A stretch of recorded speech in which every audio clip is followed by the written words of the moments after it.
Tungkol sa mga pagkain na inialay sa mga Diyos-Diyosan. Ngayon, tungkol naman sa mga pagkain inialay sa mga Diyos-Diyosan, kung maaari ba natin itong kainin o hindi. Kahit marami na ang ating nalalaman, dapat nating tandaan na kung minsan ang kaalaman ay nagpapayabang sa tao.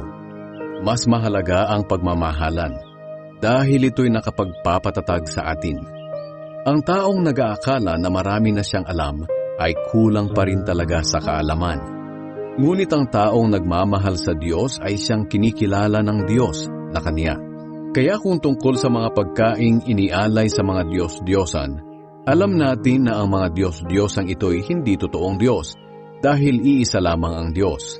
At kahit na sinasabi ng iba na may mga Diyos sa langit at sa lupa at marami ang mga tinatawag na mga Diyos at mga Panginoon, para sa atin, iisa lamang ang Diyos, ang ating Ama na lumikha ng lahat ng bagay at nabubuhay tayo para sa Kanya.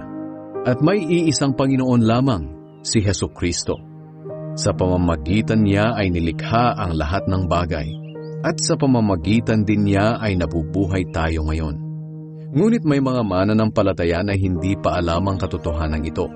Ang iba sa kanila ay sumasamba noon sa mga Diyos-Diyosan, kaya hanggang ngayon, kapag kumakain sila ng mga pagkaing inialay sa mga Diyos-Diyosan, naiisip nila na parang kasama na sila sa pagsamba sa mga Diyos-Diyosan.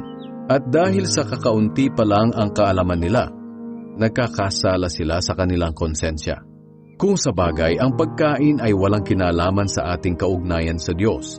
Walang mawawala sa ating kaugnayan sa Diyos kung hindi tayo kakain, at wala rin naman tayong mapapala kung kumain man tayo.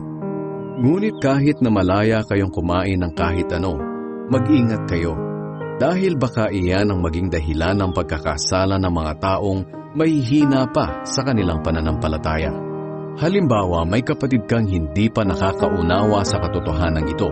At ikaw na nakakaunawa ay nakita niyang kumakain sa templo ng mga Diyos-Diyosan. Hindi ba't mahihikayat din siyang kumain ng mga pagkaing inialay sa mga Diyos-Diyosan kahit na para sa kanya ay isa itong kasalanan?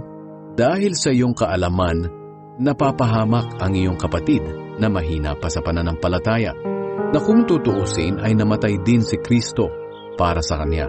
At sa ganitong paraan ay nagkasala ka na rin kay Kristo.